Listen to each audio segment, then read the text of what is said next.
하시고 너무 피곤하지 않게 관리 미리 잘 하시고요. 자, 오늘도 오전 진료 시작하기 전에 간단한 건강 환자 진행하도록 하겠습니다. 머리끝부터 발끝까지 어떤 종류의 통증들이 나타날 수 있는지 그런 거에 대해서 하나하나 정리를 해가고 있는 중인데요. 오늘은 이제 얼굴의 통증에서 5번째 중이염에 대한 얘기들을 해드리려고 해요.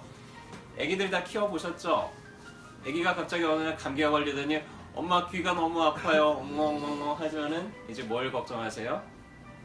얘 귀에 무슨 문제가 생겼나? 혹시 귀에 염증이 생겼나? 이제 그런 걱정을 하시잖아요. 그래서 중이염이라는 거는 이 중이 안에 이렇게 고름이 차거나 삼출액이 차는 걸 우리가 중이염이라고 합니다. 중이염이 생기게 되면 귀가 아프거나 혹은 귀가 뭔가 이렇게 먹먹한 느낌이 나거나 아니면 귀가 울거나 아니면 따끔따끔 아프거나 뭐 이런 증상들이 이제 나타날 수가 있겠죠. 그래서 우리가 내시경을 직접 집어넣어서 점막이 이렇게 염증이 있어서 빨갛게 변하거나 혹은 이렇게 안에 고름이 차가지고는 고막이 좀 이렇게 바깥쪽으로 부풀었거나 아니면은 고름이 차는 게 아니라 이렇게 물이 차는 경우들도 있어요. 그런 거품들이 뽀글뽀글하는 것들이 보이죠. 이렇게 이런 소견들을 확인함으로써 이게 중이염이구나라는 것을 우리가 확진을 할 수가 있습니다.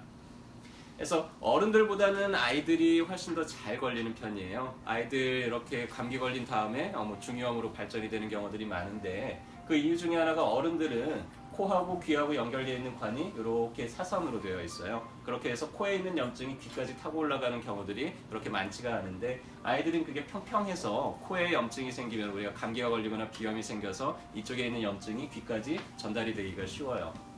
아이가 이렇게 콧물이 흘러요. 어떻게 하세요? 아이가 감기가 걸려가지고 막 콧물을 흘리고 있어. 이제 어떻게 하나요? 닦아줘요. 그리고 야 흥해 이러잖아요. 그게 별로 좋지가 않아요. 왜? 아까도 봤듯이 코를 흥 풀다가 보면은 이 압력이 이 귀를 타고는 그 염증이 이제 귀로 들어가는 경우들이 많아요. 그래서 아이들 같은 경우는 콧물을 흘릴 때 자연적으로 그냥 흘리도록, 그리고 너무 많이 흘리면은 빨아내세요. 흥하게 직접 이렇게 풀게 만들지 말고. 해서 저도 이제 아이 둘을 키우면서 저희 아이들이 감기가 걸리고 콧물 흘리고 그러면 제가 직접 다 입으로 빨아줬어요. 그래서 벌려봐 그리고 코에다가 입을 딱 대고. 그러니까 저희 아내는 그걸 보면서 어우 그걸 어떻게 하냐 그러는데 저는 뭐 아무렇지 않더라고요. 근데 그렇게 하면은 코를 흘리더라도 그게 감기가 귀까지 넘어갈 확률은 좀 많이 줄어들겠죠. 그래서 고막 안에 있는 물이 이쪽으로 빠져나와야 되는데 코 안이 붓거나 비염이 좀 오래되거나 그러면은 여기가 부어서 막혀가지고 잘 안 빠져나오게 됩니다. 그래서 만약에 코 안에 문제가 있다, 비염 같은 게 있다 그러면은 비염 치료를 잘 하도록 만드는 게 중요하겠죠. 자, 이제 아이가 그렇게 관리를 잘 했는데도 불구하고 중이염이 생겼어요.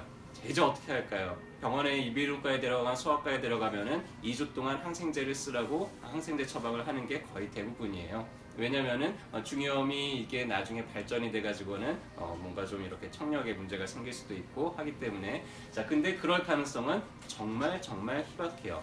실은 중이염이라는 것도 감기하고 똑같이 급성 중이염들은 한 80~90%는 그냥 저절로 나아요. 아무것도 하지 않더라도. 근데 그거를 위해서 중이염이 걸릴 때마다 항생제를 쓴다는 거는 조금은 좀 과한 치료라고 저희는 생각을 합니다. 그래서 한약 중에서 현경교탕이라는 게 있는데 이게 얼마 전에 저희 한방소아과에서 논문을 발표를 했어요. 항생제보다 훨씬 더 빨리 나요. 가루약인데 근데 항생제처럼 장에 있는 대장균까지 다 죽여버리고 이런 부작용이 전혀 없습니다. 장에 있는 유익균들은 남겨놓고 이런 염증들만 빨리 낫게 하는데 항생제보다도 훨씬 더 치료 기간도 단축이 되고 합니다. 이거는 게다가 이제 보험약제이기 때문에 가격도 싸요. 그래서 중이염이 걸리면은 급성 중이염 아이들이 걸리면은 저희는 주로 이제 이거를 한 2주 정도 이렇게 처방을 해주는데 대부분 이것만 먹고도 이비인후과 안 가고도 잘 낫게 됩니다.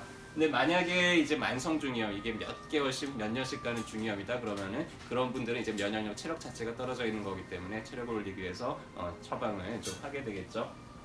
비염이 있게 되면 이제 비염 관리를 하면은 중이염이 훨씬 더 덜 걸릴 수 있어요. 그래서 몇 가지 이제 저희는 코를 관리하고 있는 그런 제품들도 가지고 있죠.